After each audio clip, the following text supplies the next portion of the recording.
So I mentioned that I work with a lot of clients who are coming from a period where they did find a lot of benefits from keto in the beginning, and now they came to a point where it's like it's not working for them anymore, so they need to try something else. And that I've also worked with a lot of clients who have gone so far down, like I said myself, to this side of the spectrum, and we can talk about this as well, where they're becoming so metabolically inflexible on the side of the spectrum where they just can't utilize carbs efficiently anymore because they've taken them out of their regimen for so long. And so that's where my passion for metabolic flexibility kind of comes in, because I've seen a lot of people struggle with that side, and it's not really talked about that much because it is kind of a newer thing with keto becoming popular over the past 4 to 5 years. We see people who've been keto, like strict keto, for like 2 or 3 years, and literally they try to use carbs and bring carbs back in, and they can't do it from a psychological standpoint, and then physiologically their body has adapted so far to that other end that they just can't absorb and use those carbs, that their blood sugar is just going all over the place, and it's just like a kind of a mess. So keto, right, being in a state of ketosis, this is something I like to talk about too, because there's so many different camps out there within nutrition, right? And there's so many people like saying keto is just a fad diet and all this stuff, but literally ketosis is a metabolic state, right? So you can say it's a fad diet if you want, and people use it that way, which I wouldn't advocate that. We also know that like there's ketone supplements out there that people take advantage of, or supplement companies take advantage of people in that way with the supplement side of things. But ketosis is a metabolic state. Literally, your body can go in a state of ketosis. And in that sense, you are basically bringing your blood sugar down, bringing your insulin down, reducing your carb intake. So your body needs to rely on a different fuel source. So it starts to rely on fat and ketones for fuel, right? So you start to produce ketones, which can cross the blood-brain barrier and be used as a fuel source for the brain.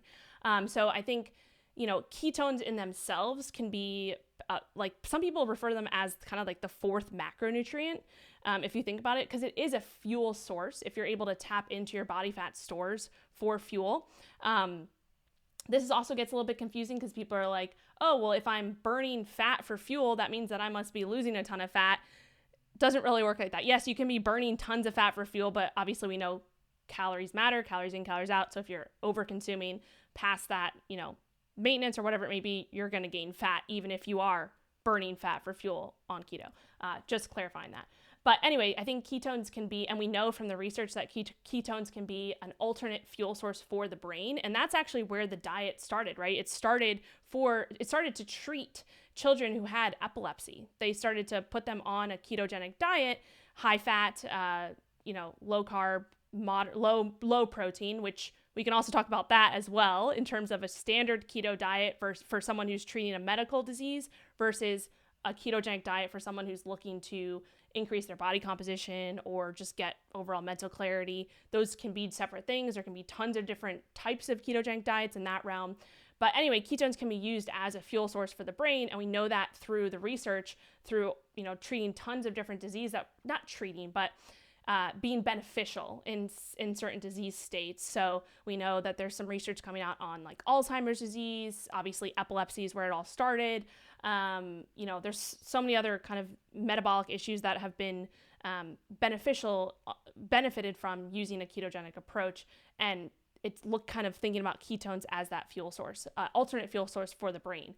So I think that's where some of the mental clarity comes from, and the focus can come from actually utilizing those ketones. But then also, like you said, there's going to be some adrenaline, there's going to be that cortisol component of it. So that's where we're kind of thinking like, all right, so we're putting ourselves into this state, and it is actually a stress on our body, like, especially if we're not used to it, right? Anything that you're not used to is going to be a stress on your body, and there's good stress, right?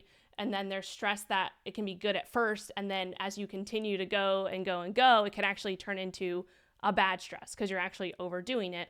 And so that's where there's a fine line, I think, with, going into a ketogenic diet, following that approach, and then realizing when you've gone a little bit too far and kind of pulling back. And I think people don't realize that ketones are a fuel in themselves, and they can be beneficial for the brain. And we know that that's where it actually all started, is with the brain.